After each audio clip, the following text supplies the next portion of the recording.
감사합니다. 하나님의 말씀 마태복음 22장 1절에서 14절까지의 말씀을 함께 보겠습니다.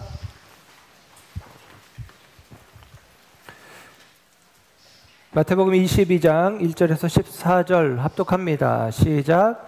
예수께서 다시 비유로 대답하여 이르시되 천국은 마치 자기 아들을 위하여 혼인잔치를 베푼 어떤 임금과 같으니 그 종들을 보내어 그 청한 사람들을 혼인잔치에 오라 하였더니 오기를 싫어하거늘 내가 다른 종들을 보내며 이르되 청한 사람들에게 이르기를 내가 오찬을 준비하되 나의 소와 살찐 짐승을 잡고 모든 것을 갖추었으니 혼인잔치에 오소서 하라 하였더니 그들이 돌아보지도 않고 한 사람은 자기 밭으로 한 사람은 자기 사업하러 가고 그 남은 자들은 종들을 잡아 모욕하고 죽이니 임금이 노하여 군대를 보내어 그 살인한 자들을 진멸하고 그 동네를 불사르고 이에 종들에게 이르되 혼인잔치는 준비되었으나 청한 사람들은 합당하지 아니하니 뇌거리 길에 가서 사람을 만나는 대로 혼인잔치에 청하여 오라 한데 종들이 길에 나가 악한 자나 선한 자나 만나는 대로 모두 데려오니 혼인잔치에 손님들이 가득한지라 임금이 손님들을 보러 돌아올새 거기서 예복을 입지 않은 한 사람을 보고 이르되 친구여 어찌하여 예복을 입지 않고 여기 들어왔느냐 하니 그가 아무 말도 못하거늘 임금이 사환들에게 말하되 그 손발을 묶어 바깥 어두운 데에 내던지라 거기서 슬피 울며 이를 갈게 되리라 하니라. 청함을 받은 자는 많되 택함을 입은 자는 적으니라. 아멘. 아멘. 할렐루야. 이 아침에 하나님의 사랑하심과 은혜가 저와 여러분 가운데 함께하는 줄 믿습니다. 오늘 예수님의 비유 이야기를 우리가 계속 같이 살피고 있고요. 10번째 시간 혼인잔치 비유, 부제는 청함과 택함이라는 제목으로 말씀을 전합니다. 청함과 택함, 오늘 본문 마태복음 22장 14절 끝절에 이렇게 기록했죠. 청함을 받은 자는 많되 택함을 입은 자는 적으니라 그럽니다. 이 말씀이 표준 성경, 표준 원문이라고 하는 16세기에 발행되어진 성경책, 이게 킹제임스 번역 같은 성경에 영향을 준 책인데 우리가 지난 시간에 살폈던 포도원 품꾼 비유 마태복음 20장 1절에서 16절까지 말씀에 그 16절 끝나는 장면에서 이렇게 이야기를 했죠. 나중된 자가 먼저 되고 먼저 된 자가 나중된다 라는 말 뒤에 이 표준 원문 성경에는 이 표현이 나와요. 오늘 본문에 나오는 14절에 나오는 표현. 이에 청함을 받은 자는 많되 택함을 입은 자는 적으니라 라는 표현이 이 표준 원문 성경에 나옵니다. 그래서 이 성경을 편찬하고 있는 사람은 마태복음 20장에 있는 포도원 품꾼 비유와 이 22장에 나오는 이 혼인잔치 비유가 같은 이야기다라고 하는 이해를 갖고 있었던 것 같아요. 그런데 고대 사본에는 사실은 그 이야기가 없어요. 그래서 우리는 조금 다른 이야기로 이야기를 하려고 합니다. 공통점이라고 한다면 우리가 계속 같이 예수님의 비유 이야기를 살피고 있는데 그 비유 이야기들 가운데 여러분 그 내용들의 배경이 천국이었잖아요. 천국, 하나님 나라에 대한 이야기입니다. 천국에 대해서 예수님이 비유의 말씀을 많이 하세요. 예수님이 비유하신 내용들 가운데 3분의 2 정도, 거의 대부분의 이야기들이 천국 비유입니다. 그래서 우리가 지금 기억해야 되는 것이 천국 비유를 계속 보고 있다, 살피고 있다라는 사실이에요. 포도원 품꾼의 비유에서 우리가 보았듯이 아침 일찍 온 품꾼이나 오후 늦게 온 품꾼이나 결산할 때 한 데나리온씩 받게 되어집니다. 그것은 하나님의 은혜를 상징해요. 천국은, 하나님의 나라는 우리들의 노력으로, 수고로, 애씀으로 들어갈 수 있는 게 아니라 오직 하나님의 은혜로 들어갈 수 있다라고 하는 사실이죠. 그래서 여러분 이 천국 비유를 우리가 살피는 동안 잊지 말아야 될 한 단어가 있다면 그것은 은혜예요. 은혜. 이 은혜의 저와 여러분들이 우리의 마음을 깊이 담아낼 수 있기를 부탁드리고 축복합니다. 오늘 본문의 이야기도 하나님의 나라에 대한 비유 이야기입니다. 오늘 본문 1절의 말씀을 보면 예수님이 다시 비유로 말씀하셨다는 거예요. 그리고 그 비유는 2절에 보니까 천국은 마치 그러면서 천국 비유를 이야기합니다. 천국은 마치 자기 아들을 위하여 혼인잔치를 베푼 어떤 임금과 같으니, 그렇죠. 임금이 천국은 아닙니다. 그렇죠? 혼인잔치가 천국의 내용이 되어지는 것이고, 임금은 혼인잔치를 배설하시는 분이고, 또 그와 동시에 혼인잔치의 주인공이기도 해요. 하나님이 없는 하나님 나라, 하나님, 호스트가 없는, 주인이 없는 잔치 있을 수 없잖아요. 그래서 하나님이 중요합니다. 그리고 무엇보다도 우리는 그 하나님의 은혜를 입은 자라는 사실을 잊지 말아야 돼요. 여러분, 이 혼인잔치의 비유가 오늘 천국 비유가 되어진다는 사실, 예수님이 이 비유의 말씀을 통해서 우리에게 무엇을 이야기하고 싶은지, 한마디로 은혜이지만 그 은혜에 대해서 이 마태복음 22장은 어떻게 우리에게 이야기하는지 우리가 말씀을 살펴가기를 원합니다. 제가 92학번입니다. 그래서 92년도, 1992년도에 이른바 문민 정권이 들어섰어요. 그래서 더 이상 민주화 운동은 그 가치를 좀 많이 잃어버린 때가 제가 입학했을 때입니다. 그랬는데도 이제 관성이 있는지 민주화 운동이 학내 민주화라고 해가지고 학교 운영을 민주적으로 해야 된다 그러면서 이 대학교 1학년 때 총장실에 카페트 깔려있는 그 총장실에 가서 점거도 해보고 막 이렇게 했던 기억이 있습니다. 그런데 제가 군대를 갔다 와서 보니까 사람들의, 특별히 학생들의 생각이 많이 달라져 있더라고요. 이제는 더 이상 이념과 가치를 중심으로 사람들이 생각하지 않고 현실과 실용을 생각하는 모습들을 보게 됩니다. 그게 나쁜 것은 아니고 우리나라가 그렇게 발전해 온 과정이니까 참 좋은 것이죠. 그런데 그때 제가 이제 복학하고 나서 서점에 가서 나름대로는 이제 서정적인 마음들이 제 안에 있어서 시집을 이제 몇 권을 사는데, 그 가운데 베스트셀러에 올려진 시집이 최영미라는 시인의 30 잔치는 끝났다라는 시입니다. 그 시 가운데 그 주제시가 되는 게 바로 이 내용이에요. 30 잔치는 끝났다. 내용이 이렇습니다. 잔치는 끝났다.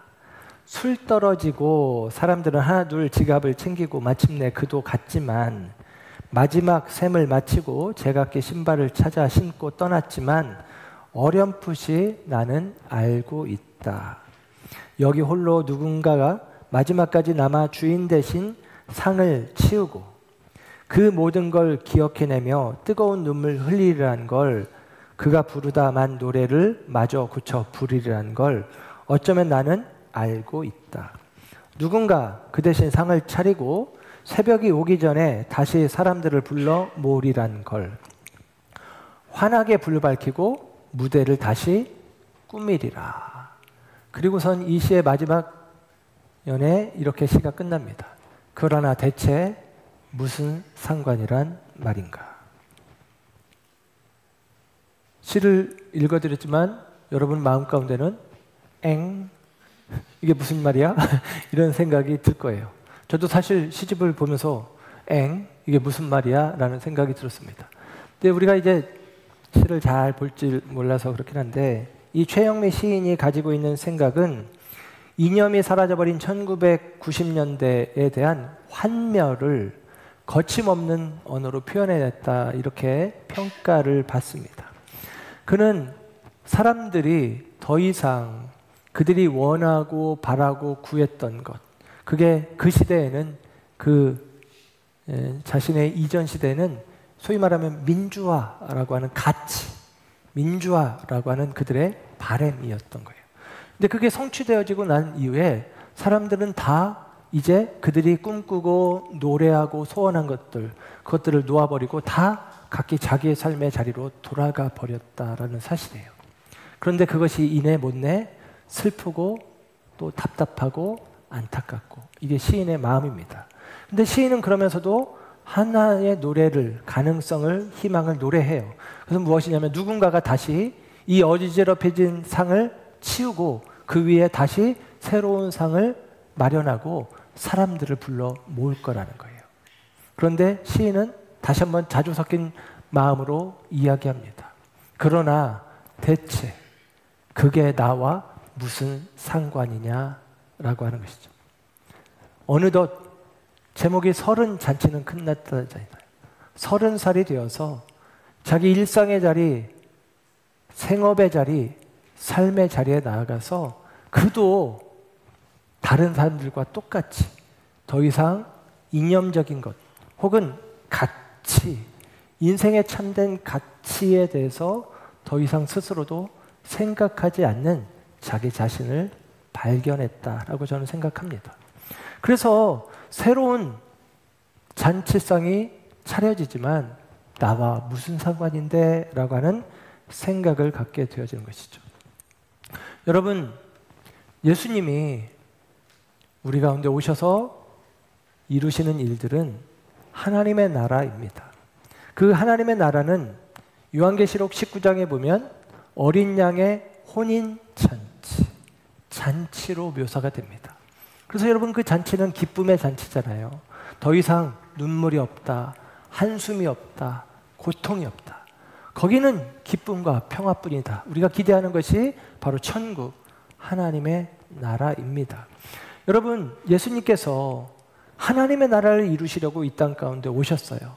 30 잔치는 끝났다라는 생각을 모두가 하고 있는 시간들 속에 예수님은 이제는 우리 가운데 잔치에 대한 기대와 소망이 끊어져 버린 세상 가운데 잔치를 가지고 우리 가운데 오시는 분, 그분이 바로 예수님이십니다. 성경은 예수님의 공생애, 예수님의 공생애의 시작은 예수님이 이렇게 말씀하시며 시작하시죠. 회개하라, 천국이 가까이 왔느니라.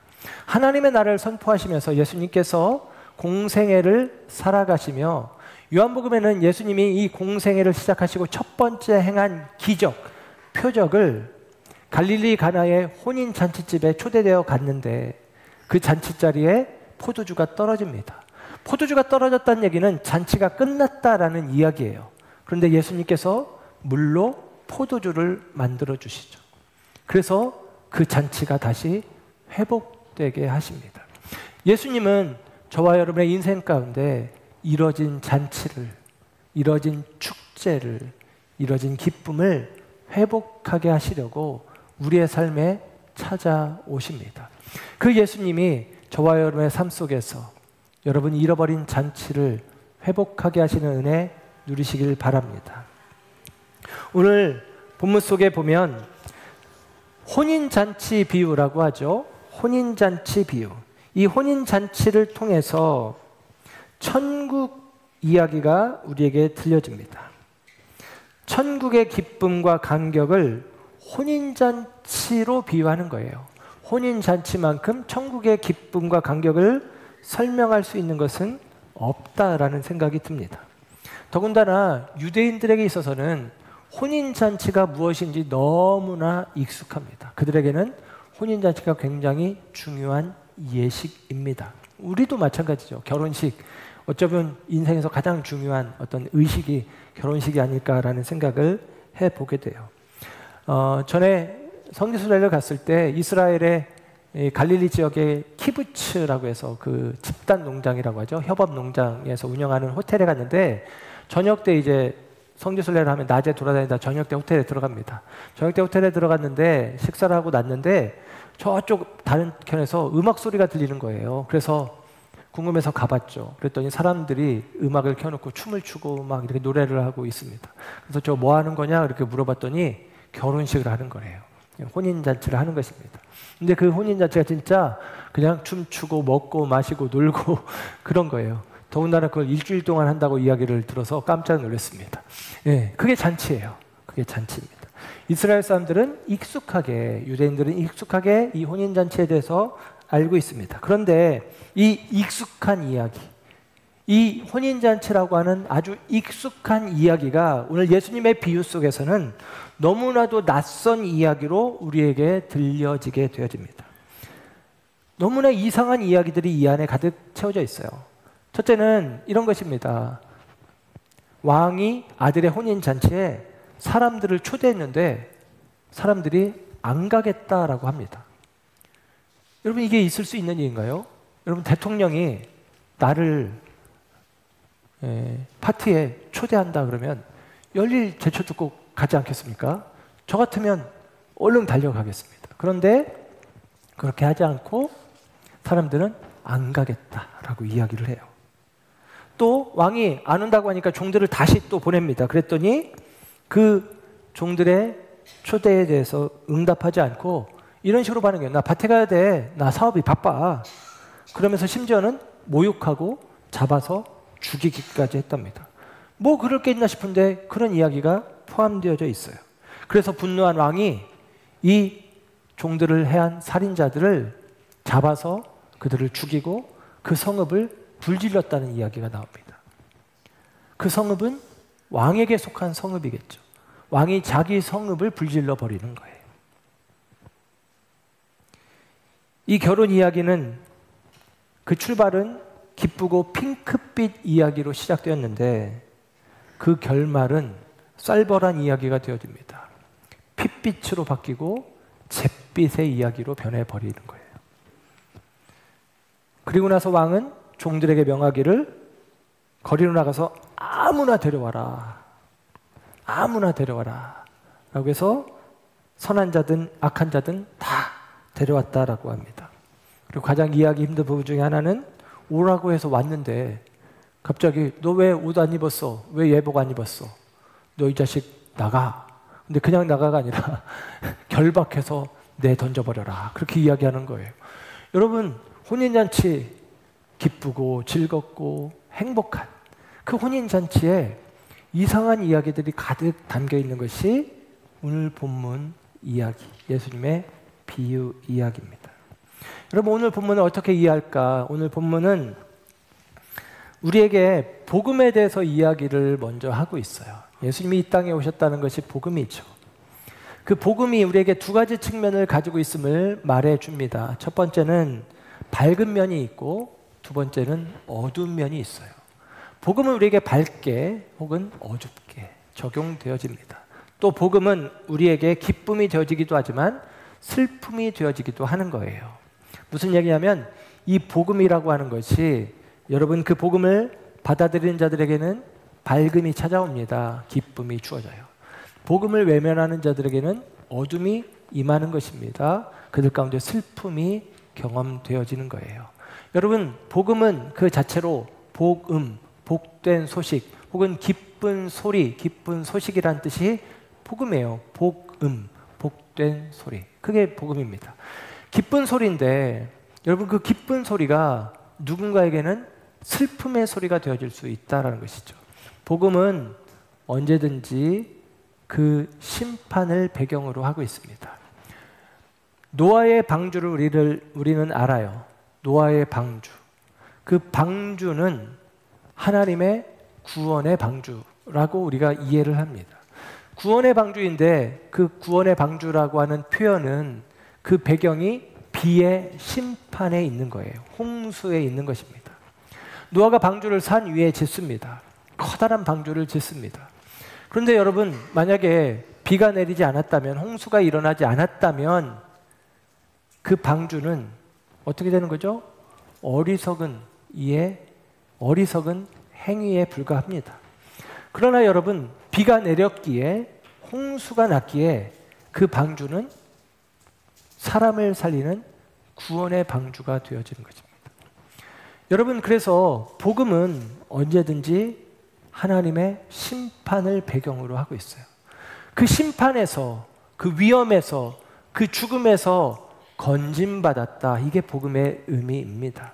사랑하는 여러분, 저와 여러분이 우리 가운데 주어진 이 복음의 양면성을 다시 한번 기억하시고, 특별히 이 천국 복음이 우리 가운데 들려질 때에 저와 여러분들이 이 복음을 나의 것으로 삼는 믿음의 결단이 있기를 주님의 이름으로 축원합니다.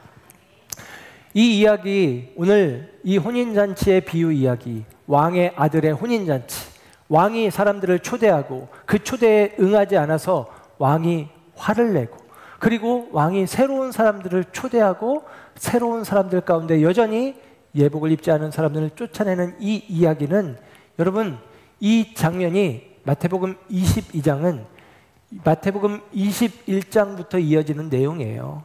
마태복음 21장에서는 예수님이 예루살렘에 입성하는 이야기입니다. 예수님이 나귀를 타고 예수님이 예루살렘에 들어가셨다. 사람들이 호산나 하며 예수님을 환영했어요. 예수님을 맞이했단 말입니다. 영접했단 말입니다. 그런데 일주일이 지나지 않아서 사람들의 생각이 바뀌었어요. 예수님을 십자가에 못 박아라. 예수님을 부인하고 거절합니다. 그것이 예수님께서 예견하신 바이고 이 비유의 말씀을 들려줍니다. 앞에 두 가지 비유의 이야기가 21장에 더 있는데 나중에 우리가 살펴볼 거예요. 오늘 비유 속에서는 예수님께서 성전에서 사람들을 가르치시는데 제사장들과 장로들이 예수님에게 따져 묻습니다. 네가 무슨 권위로 이런 일을 하느냐. 예수님에 대해서 인정하지 않는 마음들이 제사장과 장로들의 마음 가운데 있었어요. 네가 무슨 권위로 이런 일을 하느냐라고 할 때에 예수님께서 그들에게 대답하시면서 이 비유의 말씀을 하십니다. 그렇기 때문에 이 비유의 대상은, 이 비유의 말씀을 듣는 대상은 예수님을 인정하지 않는 제사장 무리와 장로들, 유대의 지도자 장로들 무리예요. 그래서 이 비유의 이야기가 내용이 셉니다. 거칩니다. 왜냐하면 그들에 대해서 책망하시는 말씀으로 말씀하시기 때문이에요. 이 비유의 내용 속에서 몇 가지 질문을 통해서 우리는 이 비유의 내용들을 통해 우리가 붙잡아야 될 것들을 붙잡도록 하겠습니다. 첫째는 임금이 초대를 했는데 오겠다라고 했던 사람들이 아니라 오지 않겠다, 오겠다라는 선택이 아니라 오지 않겠다라는 선택을 하는 사람들이 있어요.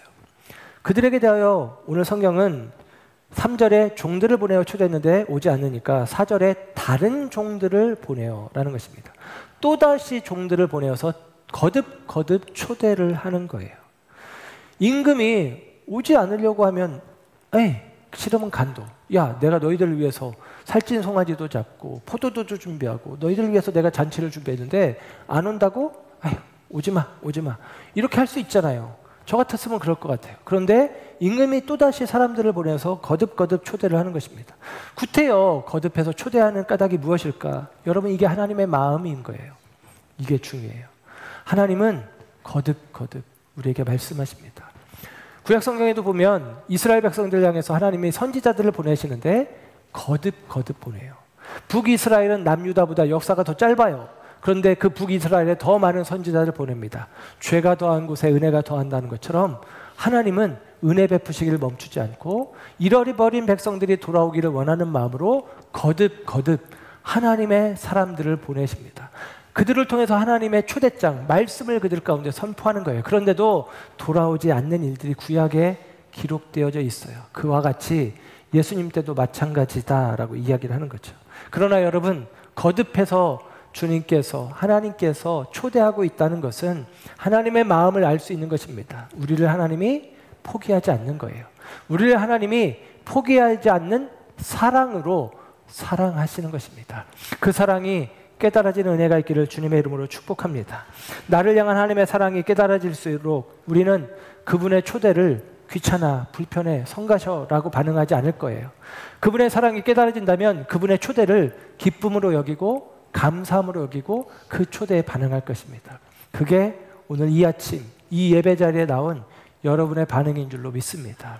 하나님이 나를 사랑하시고 나를 불러주셔서 이 말씀의 은혜의 자리에, 이 말씀의 잔치 자리에 나를 불러주셨다라는 믿음의 고백으로 여러분이 나온 줄로 믿습니다. 두 번째 질문이 이런 거예요. 그런데도 불구하고 왜 초대받은 사람들이, 더군다나 이 왕의 잔치, 왕이 다 준비한 잔치인데도 불구하고 그곳에 오지 않았나라고 하는 것입니다. 중요한 것은 이 사람들이 지금 처음 초대받은 게 아니에요. 아까 거절한 거 말고 이스라엘은 초대를 2번 합니다. 특별히 혼인잔치는 초대를 2번 해요. 미리 초대를 해서 그 사람들이 올지 말지를 확인을 하고 그 숫자에 걸맞는 음식을 준비하는 방식입니다. 그래서 미리 초대하고 그리고 당일이 되었을 때 다시 초대해요. 그런데 그 당일이 우리처럼 몇 월 며칠 몇 시에 결혼할 겁니다 이렇게 얘기할 수가 없어요. 왜냐하면 유대인들의 결혼 방식은 신부가 준비된 신부에게 대하여 신랑이 자기 집을 준비하고 신부의 거처를 준비하고 그 다음에 데리러 가는 것입니다. 그래서 날짜가 우리처럼 미리 몇 월 며칠 몇 시에 결혼식이 있을 겁니다 라고 공지하지는 못해요. 그러나 결혼식이 있을 때 올 거지, 우리 아들 결혼할 건데 꼭 올 거지 했을 때 가겠습니다 라고 했던 사람들, 그들에게 두 번째 재차 초대장이 가는 것입니다. 그러니까 한마디로 말하면 이 초대에 거절한 사람들은 첫 번째 초대에 응했던 사람들이에요. 갈게요 라고 말했던 사람들이에요. 그런데 갈게요 해놓고 정작 당일날 잔치자리에 가기 싫어요, 가지 않겠습니다 라고 이야기를 하고 있는 것입니다. 예수님은 지금 그 사실을 폭로하고 있는 거예요. 나름대로 이 병행 성경에 대해서는 누가복음에는 변명을 해요. 아유, 밭을 사서 일하러 가야 됩니다. 소 5겨리를 사서 제가 시험 좀 해야 됩니다. 아유, 저도 장가 들어서 지금 남의 결혼식까지 제가 참여할 수는 없네요. 이런 식으로 핑계를 댑니다. 그래서 누가복음에는 그 이야기를 듣고 주인이 사람들에게, 종들에게 명하기를 길에 나가서 누구든지 강권하여 데려다가 내 집을 채우라, 그런 이야기가 나와요. 여러분 아시겠지만 지난주에 말씀드렸듯이 여러분 하나님의 택하심, 하나님의 택하셨다라는 표현이 구약 성경에는 하나님이 택하셨다라는 표현으로 나오고 신약 성경에는 하나님이 택하셨다는 표현과 더불어 택함을 받았다라는 표현이 일부 나온다고 했어요. 그 일부의 표현은 이방인들에 국한되어서 표현된다고 말씀드렸죠. 누가복음은 이방인들을 향해서 쓰여진 편지입니다. 그래서 누가복음에는 그들이 자격 없는 자들이 이스라엘 백성들을 대신해서 이방인들이 택함 받았다, 이 의미를 내 집을 강권하여 채우라 라고 하는 말씀으로 기록해줘요. 근데 마태복음의 이 서신의 수신자들은 유대인들입니다.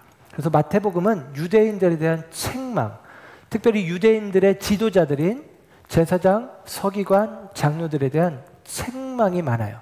그래서 똑같은 내용의 비유인데 마태복음에서는 그 거절한 사람들에 대한 심판, 그 거절한 사람들에 대한 징계가 나오는 거예요. 그리고 그 거절하는 사람들은 다름 아니라 유대인들이요, 그들의 지도자들인 제사장들과 장로들이죠. 그래서 여러분 첫 번째 초대에 응했는데 두 번째 초대에 응하지 않았다는 얘기는 이런 거예요. 그들은 하나님을 알고 하나님의 말씀을 압니다. 그리고 말씀에 기록한 예언을 알아요. 그 예언은 뭐예요? 메시아가 우리 가운데 와서 우리를 구원할 거라는 거예요. 그런데 그 메시아가 예수님이 이 땅에 오셨어요. 메시아를 기대했고 메시아가 왔습니다. 그런데 정작 그 예수님을 영접하지 않는 거예요. 그 예수님이 초대한 복음의 잔치에 참여하지 않겠다는 것입니다. 이유는 무엇이냐? 여러분, 예루살렘에 있어가는 예수님, 낙이 타고 오신 예수님을 사람들이 환호하며 영접했지만 채 일주일 지나지 않아서 예수님을 십자가에 못 박는 결정을 한 이유는 자기들이 원한 메시아가 아니라는 것입니다. 자기들이 기대했던 정치적인 메시아가 아니라는 거예요. 그래서 예수님을 거절하는 것입니다. 예수님을 그들이 부정하는 것이죠. 예수님을 급기야 십자가에 못 박아 죽게까지 하였다라고 하는 사실입니다. 예수님은 그 사실을 폭로합니다. 너희들이 평소에는 천국이 가장 중요한 것처럼 말했는데 막상 내가 하나님의 나라를 너희들에게 이야기하니 너희들은 하나님 나라에는 관심이 없고 현재의 삶, 이생의 삶, 밭을 갈아야 되고 소를 훈련시켜야 되고 장가 가야 되고 하나님의 나라에 대한 소망이 아니라 이 땅에서 번영하고 이 땅에서 풍족해지기를 원하는구나, 이거 얘기하는 거예요. 그렇게 고발하고 있는 것입니다. 너희들이 메시아를 그렇게 기다린다고 했는데 너희 앞에 메시아인 내가 서 있는데 너희들이 나를 거절하고 있구나 라고 이야기하는 것입니다. 여러분, 이런 일들은 유대인들에게만 있는 게 아니라 우리에게도 있는 일이기도 한 것 같아요. 처음 예수님을 알게 되었을 때, 믿게 되었을 때, 깨달았을 때 우리는 우리의 입술로, 우리의 중심으로 고백합니다. 이제 나의 삶은 주님을 위해서, 주님의 영광을 위해서 살아가겠다라고 결단해요. 그런데 여러분, 그 주님의 오시는 날까지 그 마음들을 이어가는 것이 아니라 어느 순간 우리는 그 마음을 잃어버리는 것이죠. 하나님 나라의 가치, 하나님 나라를 향한 이념, 우리의 바람이, 소망이 사그라들고 현실에 머물고 현실에 안주하고 현실의 풍성함을 기대하며 현실의 삶에 분주해지고 있다라고 하는 사실입니다.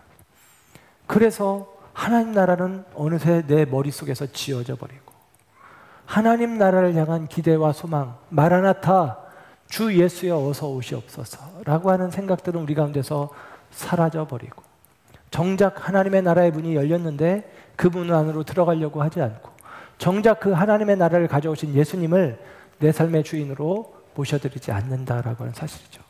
여러분에게만 있는 일이 아니라 저도, 목사인 저에게도 그러한 일들이 있습니다. 그냥 현재의 삶이, 현실의 풍족함이 필요하지 하나님 나라에 대한 기대와 소망이 사라져버리는, 그래서 여러분, 하나님께서 우리를 위해서 예비하신 잔치가 이제 인생을 좀 안다 싶은 30이 되었을 때 30, 잔치는 끝났다라고 하는 나의 고백으로 귀결되고 있지는 않은가 생각해 봅니다. 여러분, 정말 우리 인생에 잔치는 더 이상 없는 것입니까? 우리가 꿈꾸고 기대했던 하나님 나라의 기쁨에 참여하는 일들은 우리가 기대할 수 없는 것이 되어질 것입니까? 아닙니다. 예수님이 이 땅에 오심으로 잔치는 시작되었고 예수님이 이 땅에 다시 오실 때 그 잔치에 우리는 참여하게 되어질 것입니다. 그러므로 여러분, 하나님의 나라를 꿈꾸고 소망하는 저와 여러분 모두가 되시기를 주님의 이름으로 부탁드리고 축복합니다. 오늘 8절에는 이야기합니다. 혼인잔치가 준비되었다. 그런데 청한 사람들이 그곳에 합당하지 않아. 그래서 하나님께서는 이제까지는 합당하지 않다라고 생각했던 사람들, 그 사람들로 이 혼인잔치 자리를 채웁니다. 길에 나가서 선한 자나 악한 자나, 여러분 여기서 악한 자들이 포함돼요. 선한 자나 악한 자나 다 데리고 오라. 다 데리고 와라. 그래서 22장 10절에 종들이 나가서 악한 자나 선한 자나 만나는 대로 다 데리고 왔다라고 이야기하는 것입니다. 여러분, 하나님 나라는 선한 자, 악한 자 구분되어서 가는 게 아니에요. 은혜로 가는 것입니다. 회개하면 가능한 거예요. 그래서 악한 자나 선한 자나 그 부르심에 응답할 때, 반응할 때, 순종할 때 우리는 하나님의 나라의 은혜로 들어가게 되어집니다. 너희 모든 목마른 자들아 물로 나오라. 돈 없는 자도 오라. 알잖아요. 그렇죠? 수고하고 무거운 짐진 자들아 다 내게로 오라. 내가 너희를 쉬게 하리라. 어느 누구나 여러분 이 잔치에 참여할 수 있게 되었어요. 여러분, 그게 얼마나 아름답고 복된 은혜의 소식입니까? 복음입니까? 이야기가 여기서 끝나면 좋겠지만 그게 아니죠.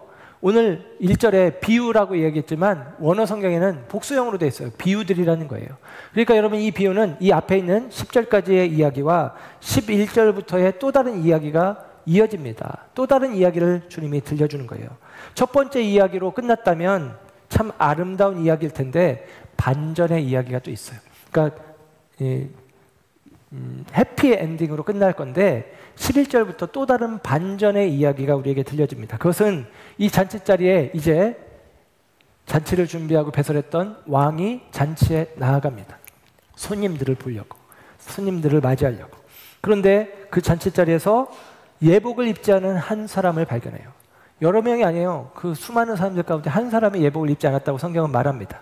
그에게 이야기합니다. 12절입니다. 이르되 친구여 어찌하여 예복을 입지 않고 여기 들어왔느냐 하니 그가 아무 말도 못하거늘 그럽니다. 여러분, 길거리에서 초대받아서 왔잖아요. 어떻게 예복을 준비합니까? 언제 집에 갔다 오겠어요? 예, 집이 먼 사람은 어떻게 해요? 길거리에서 닥치는 대로 잔치자리로 지금 들여보냈단 말이에요. 그런데 예복을 입지 않은 한 사람이 있었다라는 것입니다. 너 왜 예복 안 입었어? 했더니 아무 말도 못했대요. 변명하지 못했대요. 그 얘기는 뭐냐면 저 집이 멀어서 못 갔다 왔습니다. 이런 얘기 못 한다는 얘기예요. 이게 무슨 얘기냐면 예복은 잔치를 준비한 사람이 예복도 준비하는 거예요. 잔치를 준비한 사람이 예복도 준비합니다. 그래서 들어가면서 준비한 예복을 받아서 입으면 되는 거예요. 근데 이 사람은 예복을 받기를 거절한 거예요. 예복을 받기를 거절한 것입니다. 여기서 말하는 예복이 뭘까요? 예복이 의미하는 바는 이사야서, 구약성경을 말합니다. 이사야서 61장 10절, 내가 여호와로 말미암아 크게 기뻐하며 내 영혼이 나의 하나님으로 말미암아 즐거워하리니 이는 그가 구원의 옷을 내게 입히시며 공의의 겉옷을 내게 더하심이 신랑이 사모를 쓰며 신부가 자기 보석으로 단장함 같게 하셨음이라. 아멘. 구원의 옷을 그분이 입혀주시는 거예요. 공의의 겉옷을 내게 그분이 더해 주시는 것입니다. 내가 옷 입는 게 아니라 그분의 옷을 입는 거예요. 그것을 신약 성경에서는 갈라디아서 3장 26절 27절에 바울이 이렇게 이야기합니다. 너희가 다 믿음으로 말미암아 그리스도 예수 안에서 하나님의 아들이 되었으니 누구든지 그리스도와 합하기 위하여 세례를 받은 자는 그리스도로 옷 입었느니라. 아멘. 여러분, 믿음으로 그리고 그리스도와 합하기 위한 세례를 통하여 어떻게 된다? 그리스도로 옷 입었다. 예수님으로 옷 입는다라는 것입니다. 여러분, 예수라는 옷을 하나님이 우리를 위해서 준비해 주셨잖아요. 예수님을 믿으면, 예수님을 영접하면, 예수님을 나의 주님으로 고백하면 우리는 그리스도로 옷 입게 되어집니다. 많은 사람들이 이 본문을 해석하면서 예복을 입지 않은 사람, 초대받아서 잔치자리에 들어와 있으니까 이 잔치자리가 천국이라고 치고 천국에 들어와 있는데 천국에서 쫓기는 사람처럼 얘기해요. 그래서 믿기는 믿었는데 행실이 바르지 않아서, 삶이 온전치 않아서, 거룩하고 의로운 삶을 살아내지 못해서 너희가 말로만 주여 주여 하는 것이 아니라 행함과 진실함으로 해야 된다. 예를 들면 그래서 쫓겨났다라고 해석하기도 합니다. 저는 근데 그런 해석을 이 본문에서는 사용하면 안 된다고 생각해요. 구약적인 가치관은, 구약의 관점은 이론론적입니다. 신약은 헬라 중심의 사상은 이원론적이에요. 그래서 믿음과 행함을 구별을 해요. 그런데 구약적인 개념은 믿음과 행함이 함께 있는 것입니다. 믿으면 곧 행하는 거예요. 믿는다고 하면서 행함이 없는 것 있을 수 없다는 것이죠. 그런데 이원론적인 사고인 신약성경에서는 우리가 잘 아는 야고보서 우리가 많이 알죠? 행함이 없는 믿음은 죽은 믿음이다. 그렇게 이야기를 해요. 그 얘기는 두 가지로 이야기하지만 사실은 행함이 없는 믿음은 있을 수 없다는 얘기예요. 믿음은 반드시 행함을 낳는다는 얘기죠. 그러니까 여러분, 믿음이 행함으로 이어져야 되는 것은 마땅해요. 그런데 여기서 이 의로운 예복이 의로운 삶이다라고 이야기한다면 여러분, 이 의로운 삶으로 우리가 이해하고 합당한 삶으로 살아가야 되는 것은 맞지만 그렇게 오늘 본문에서는 이해해서는 안 된다는 거예요. 이유인즉슨 여러분, 이 비유를 듣고 있는 제사장 그리고 유대 장로들, 그들은 누구와 보기에도 가장 신앙적인 삶을, 종교적인 삶을, 합당한 삶을, 거룩한 삶을 사는 사람들입니다. 그들에게 이야기하기 전에 성경에 한 가지 이야기가 더 있어요. 무화과 나무를 예수님이 저주했더니 말라 죽습니다. 이파리가 무성한데 열매가 없어요. 이파리만 무성하고 열매가 없어요. 그들이 유대인들이고 제사장이고 서기관이고 장로들을 상징하는 것으로 볼 수가 있어요. 겉은 종교적인 행실은 있지만 그 중심에 생명의 씨앗, 예수 복음을 받아들이지 않았다면 아무리 크고 화려한 그리고 사람들에게 인정받을 만한 삶을 살아도 하나님 나라에는 합당하지 않다라는 것입니다. 그래서 요한계시록 19장이 어린 양의 혼인잔치, 천국을 혼인잔치로 이야기한 게 요한계시록 19장이에요. 요한계시록 19장 7절 8절에 이렇게 기록합니다. 어린 양의 혼인기약이 이르렀고 그의 아내가 자신을 준비하였으므로 그에게 빛나고 깨끗한 세마포 옷을 입도록 허락하셨으니 이 세마포 옷은 성도들의 옳은 행실이로다. 목사님, 성도들의 옳은 행실이 필요하답니다. 그게 우리가 입어야 될 깨끗한 옷, 예복이고 새 옷이고 흰 옷이랍니다 라고 생각하겠지만 아닙니다. 이것과 귀결해서 요한계시록 7장 14절은 이렇게 이야기해요. 요한계시록 7장 13절 14절 장로 중 하나가 응답하여 나에게 이르되 이 흰 옷 입은 자들이 누구며 또 어디서 왔느냐? 이 흰 옷 입은 사람들이 구원받은 사람들이거든요.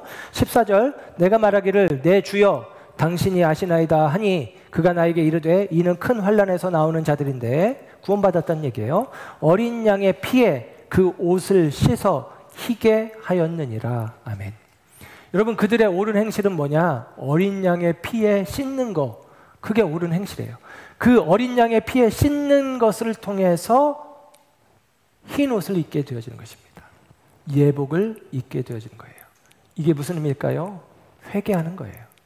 그의 죄를 어린 양의 피에 씻어 회개하고 그리고 믿으면 구원을 얻으리라. 너희가 회개하고 믿으면 구원을 얻으리라. 이 얘기예요. 그러므로 사랑하는 여러분, 오늘 우리가 우리의 삶에 붙잡아야 될 것들, 우리가 취해야 될 예복, 그것은 여러분 다른 것 아닙니다. 어린 양의 피, 그리스도의 보혈, 그 십자가의 은혜를 의지하는 거예요. 여기서 의복은 의를 뜻합니다. 흰 옷을 입었다, 새 옷을 입었다. 우리가 의로워졌다는 얘기예요. 그리스도의 피로, 그리스도로 옷 입었다는 얘기는 그리스도의 의로 우리가 의로워졌다는 얘기예요. 반면에 그러면 이 잔치자리에 참여한 한 사람, 예복 입지 않은 한 사람은 뭐예요? 옷을 나눠주는데 예수 옷을 입으라고 하는데 거절하는 거예요. 자기 의의 옷을 입겠다라는 것입니다. 나는 내 옷으로도 충분히 깨끗하고 이 잔치에 참여할 자격을 내가 가지고 있습니다 라고 하는 생각입니다. 그것에 대해서 오늘 임금은 그를 결박하여 바깥 어두운 데로 쫓으라는 거예요. 그는 천국에 합당하지 않다는 거예요. 그는 구원을 얻을 수 없다는 거예요. 그러므로 사랑하는 여러분, 저와 여러분들이 오늘 하나님을 향한 온전한 믿음, 무엇보다도 그리스도로 내가 옷 입어 그리스도 안에서 죄사함을 받고 그리스도 안에서 구원을 얻을 수 있다는 사실을 놓치지 말기를 주의 이름으로 축복합니다. 오늘 14절 끝으로 이렇게 이야기하죠. 청함을 받은 자는 많되 택함을 입은 자는 적으니라. 그럽니다. 여러분, 이 혼인잔치자리에서 쫓겨난 사람은 예복 입지 않은 한 사람이에요. 그런데도 택함을 입은 사람이 적다라고 이야기해요. 청함을 받은 사람이 많다는 것은 다시금 하나님의 마음을 알 수 있습니다. 할 수만 있으면 모든 사람들을 주님은 부르시고 청하시고 그들이 다 이 잔치에 참여하고 구원받기를 원하는 거죠. 그게 하나님의 마음이에요. 그런데 정작 청함을 받은 사람은 많지만 택함을 입은 사람들, 그 청함에 응답하여야 택한 자가 되어지는데 그 청함에 응답하지 않은 사람들이 많다는 것입니다. 그 청함에 나아가고 그 청함 속에 담겨진 예복, 그리스도로 옷 입는 하나님의 은혜가 우리 가운데 있음에도 불구하고 안 입는다는 거예요. 내 옷을 입는다는 거예요. 그 한 사람이 아니라 그런 일들이 우리 가운데 너무나 많다라고 이야기하는 것입니다. 여러분, 이 사람이 입고 있는 자기 의의 옷, 여러분 이것을 벗어버리는 것을, 그리고 그리스도로 옷 입는 것을 우리식으로 표현하면 무엇이냐? 자기 부인입니다. 여러분, 천국은 자기 의가 아닌 자기 부인을 통해서 그리스도로 옷 입는 자의 몫이 되어지는 거예요. 그러므로 사랑하는 여러분, 저와 여러분이 신앙생활하면서 우리가 거듭 우리가 그리스도로 옷 입은 자로 살아간다는 삶은 무엇이냐면 자기 부인의 삶을 이어가는 거예요. 나를 부인하고 그리스도의 은혜 안에 서는 것입니다. 그때 우리의 삶에 잃어버렸던, 잊어버렸던, 더 이상 기대도 하지 않았던 천국 잔치가 배설되어질 줄 믿습니다. 이 은혜가, 이 기쁨이, 이 감격이, 이 축복이 저와 여러분의 삶 가운데 있어지기를 주님의 이름으로 축원합니다. 기도하겠습니다.